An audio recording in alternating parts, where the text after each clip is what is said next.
नमस्ते, मैं प्रियंका। इन दिनों भारत जल रहा है। जल रहा है का मतलब लोग बहुत उद्वेलित हैं, लोग बहुत परेशान हैं और लगभग हर घर जिनके पास बेटियां हैं या जिनके पास भविष्य में बेटियां होंगी वह डरा हुआ है, सहमा हुआ है। इसका कारण छुपा नहीं है। 31 साल की महिला डॉक्टर मोमिता देवीनाथ के साथ रेप हुआ और उसका मर्डर हुआ। और वो कहाँ? वह भी कोलकाता के एक प्रतिष्ठित मेडिकल कॉलेज में हुआ है। वह एक जूनियर डॉक्टर थी, ट्रेनी डॉक्टर थी और रात के समय ड्यूटी पर थी, जो लगातार 36 घंटे की ड्यूटी पे थी। और रात में अब ये तो बहुत सारी चीज़ें सामने आ रही हैं कि इसमें बहुत सारे लोग शामिल हैं। जिस मुख्य आरोपी का नाम आ रहा है सामने, संजय राय, वो मुख्य आरोपी नहीं है। कोई षड्यंत्र है या उसमें जो भी जांच में पाया गया है कि उसके अंदर से 150 ग्राम सीमेंट मिला है। और जितनी भी जो चीज़ें आ रही हैं अब तक मीडिया में, हम मीडिया के द्वारा ही चीज़ों को सुन रहे हैं, समझ रहे हैं। तो उसमें ये चीज़ आ रही है कि ये एक आदमी के द्वारा किया हुआ काम नहीं है, इसमें और लोग मिले हुए थे।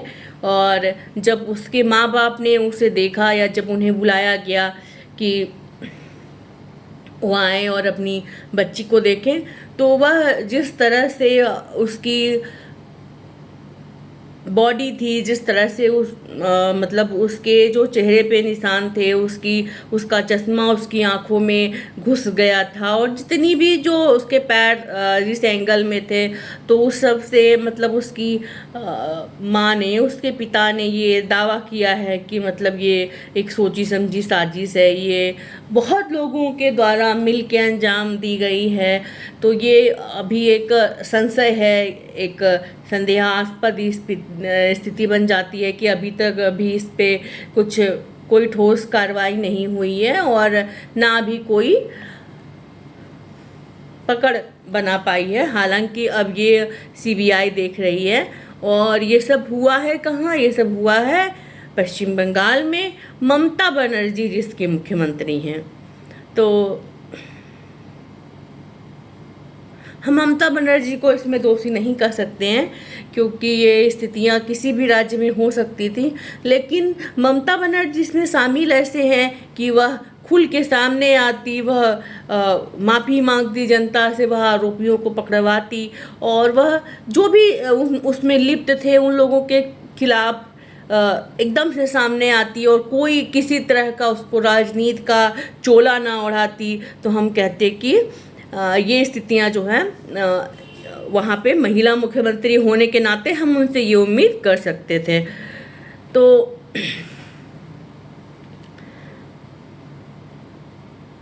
बहुत ही ऐसी स्थिति है जिस पर कोई बात करना, कोई शब्द कहना हमारे लिए मतलब बेमानी है। हमारे पास कोई शब्द नहीं है।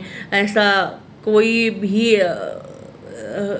भी ऐसा राइटर नहीं चाहेगा, कोई भी ऐसा नहीं चाहेगा कि वो इन सब मुद्दों पे लिखे और इन सब मुद्दों पे अपनी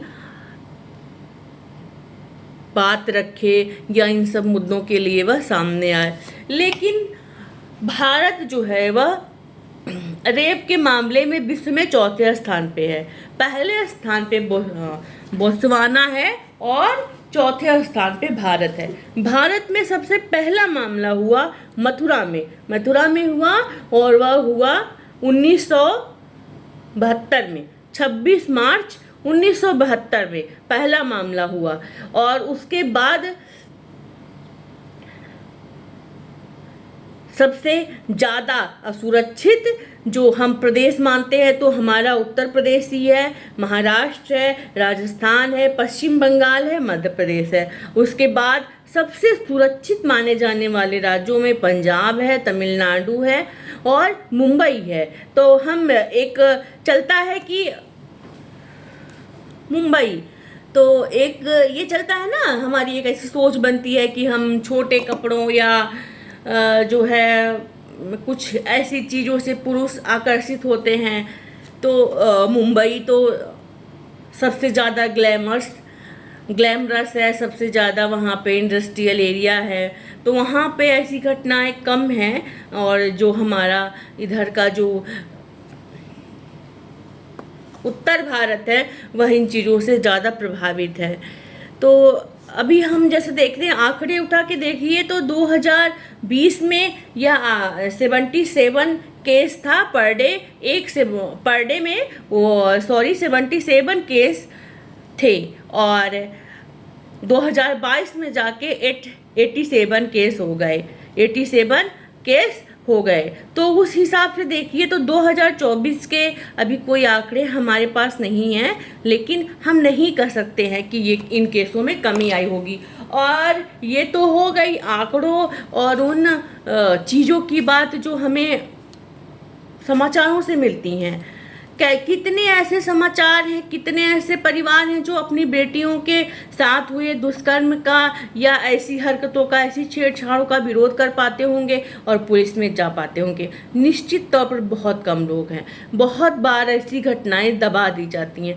हम सब महिलाएं हैं और उम्र के किसी ना किसी पड़ाव पे हमने ये महसूस किया है कि हमें कहीं भी दो आंखें घूरती रहती हैं, दो आंखें कहीं भी घूरती रहती हैं।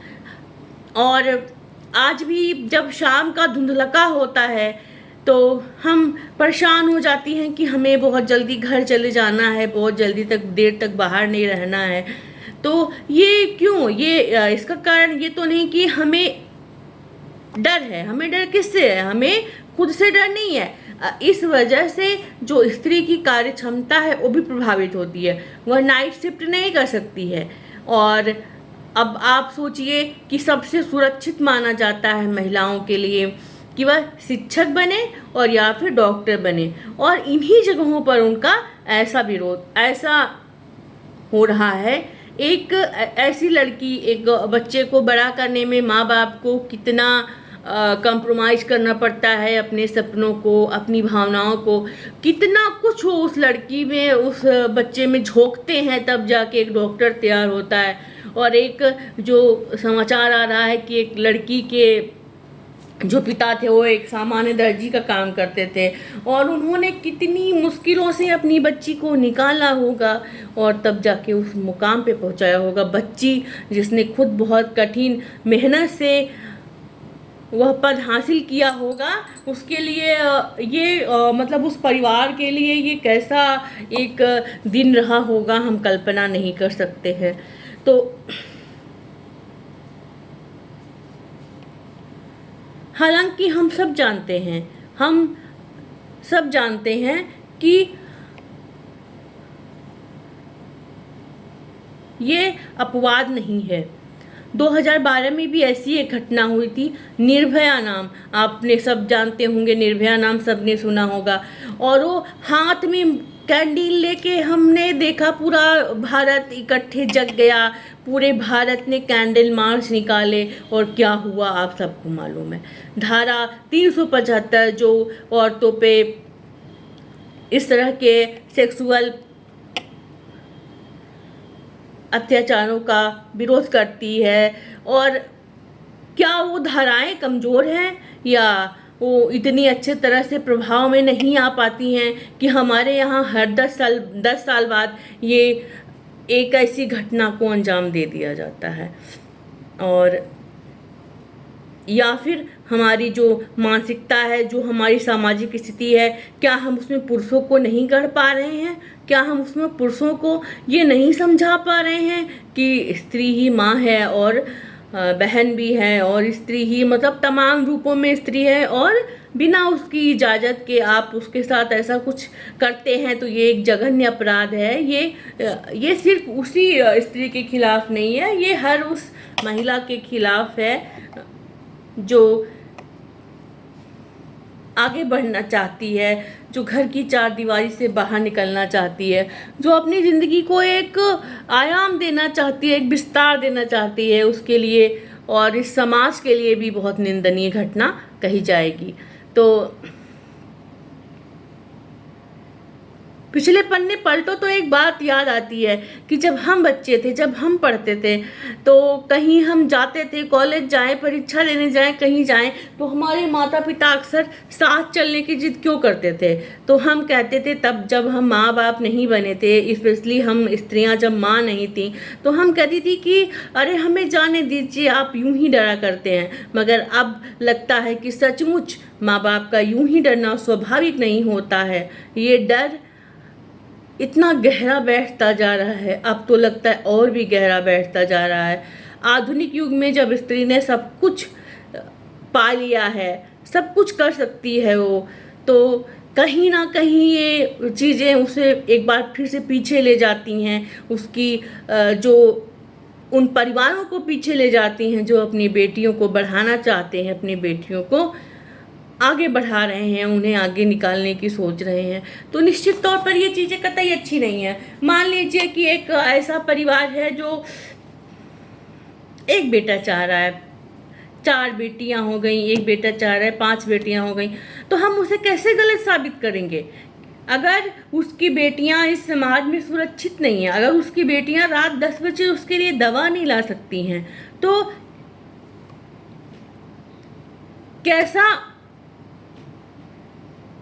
समाज? फिर ये कैसी ये समानताएं हैं? ये फिर ये समानता तो का कोई मतलब ही नहीं है। फिर तो शायद जायज है उसका रोना कि मेरे पुत्र नहीं है और सिर्फ पुत्रियां हैं। कि अगर उसे रात को 10 बजे 12 बजे उसकी बेटी आ रही है और उसको लेना है उसे, या मान लो अगर हम खुद भी अकेले सफ़र करते हैं, तो आपको हमेशा डर बना रहता है कि जो कैब वाला है, आपने कैब बुक करी है, ऑनलाइन बुक करी है, लेकिन तब भी आप डरते रहते हो कि कैब वाला कैसा है, और हमें कहीं जरा सा रास्ता बदला, सुनसान बदला, तो आपको फिर डर लगता है कि नहीं, हमें तो ऐसे मतलब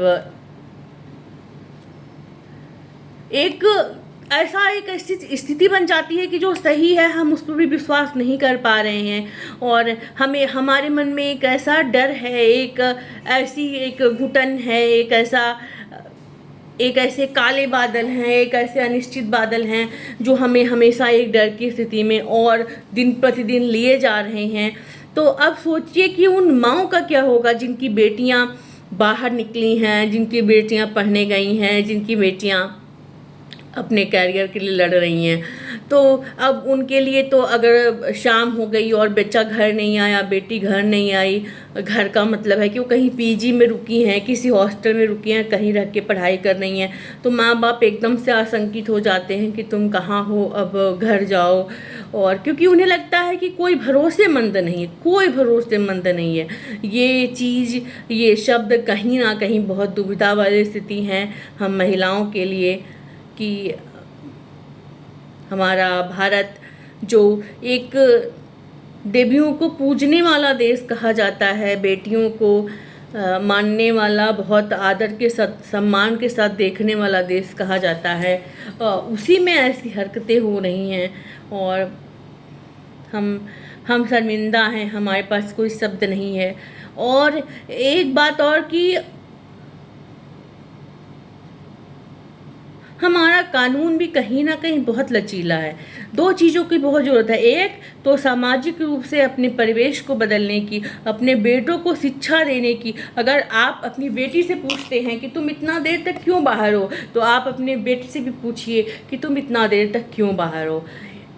क्योंकि अगर आप अपनी बेटी से पूछते हैं कि आज तुम्हें किसी ने छेड़ा तो नहीं, तो आज आप अपने बेटे से ज़रूर पूछिए कि तुमने तो किसी को नहीं छेड़ा। तो ये चीज़ हमारी एक जिम्मेदारी है, हम स्त्रियों की, हम पुरुषों की, हम सारे माँ बापों की, हमारे सारे समाज की जिम्मेदारी है कि हम ये सुनिश्चित करें कि हमारे घर के द्वारा, हमारे अपने द्वारा ना किसी का शोषण हो और ना कोई शोषित हो। तो ये तो बहुत ज़रूरी चीज़ है। और दूसरी चीज़ जो हमारे सरकारें हैं, जो हमारे नेतागण हैं, उन्हें ये सुनिश्चित करना होगा कि अब उन्हें थोड़ा सा कानूनों में थोड़ा सा नरमी, जो बहुत ज़्यादा नरमी है, वो ख़त्म करनी पड़ेगी। क्योंकि बिना भय होए ना प्रीति, कभी कभी जब चीज़ें, अंगुली आपकी सही नहीं काम कर रही है, उसमें सड़न हो गई है, तो उस थोड़ी सी अंगुली को काटने से वह आपका पूरा हाथ बच जाएगा। तो एक ऐसी व्यवस्था का भी सृजन करना होगा, और वह किसी भी ऐसी घटनाओं पर, चाहे वह कोई भी पार्टी हो, कोई भी किसी को बचाए ना, और कोई भी किसी के साथ ना खड़ा रहे। ये सुनिश्चित होना चाहिए कि कोई भी किसी के साथ नहीं, खासकर महिलाओं के साथ हो रहे अपराधों पर कोई किसी के साथ ना खड़ा हो। और हमें ये तो अपने घर में, अपने परिवार में, अपने समाज में कुछ चीज़ों का विशेष तौर पे ध्यान रखने की ज़रूरत है कि हम स्त्रियों को सशक्त बनाएं, मजबूत बनाएं, और साथ ही साथ स्कूलों में एक जूडो, कराटे, मार्शल आर्ट की एजुकेशन अनिवार्य कर दी जाए सभी स्कूलों में, चाहे वो गवर्नमेंट हो या फिर प्राइवेट हो। सभी को, लड़कियों को 1 घंटा, क्योंकि बेटियां पढ़ेंगी बढ़ेंगी तभी जब वो रहेंगी। अगर वो रहेंगी नहीं तो वो क्या पढ़ेंगी। पारिवारिक माहौल को इतना अच्छा बनाया जाना चाहिए कि बच्चा आपसे खुल के बात कर सके, आपसे अपनी बात कह सके, चाहे उसके साथ बाहर कुछ भी हुआ हो, वह आपसे आके बेधड़क, आपके बच्चे आपसे बात कर सकें। इस पूरे माहौल को हमें डेवलप करना होगा। हालांकि अब ये बहुत हो गया, हमारे टाइम में इतना नहीं था, हम अपने पेरेंट्स से अपनी बात नहीं कह पाते थे। अब बच्चे कह रहे हैं, अपने बच्चे अपनी बात बता रहे हैं, मगर बच्चों को और शिक्षित प्रशिक्षित किए जाने की ज़रूरत है। और हालांकि ये ऐसा मुद्दा है जिस पे कलम चलाना कोई अच्छी बात नहीं है, या कोई ऐसी बात नहीं है कोई जिसको दिल से किया जाए, मगर फिर भी इस पर मैं कुछ कहना चाहूँगी और कहूँगी आपसे। ठीक है, तो अभी तो धन्यवाद।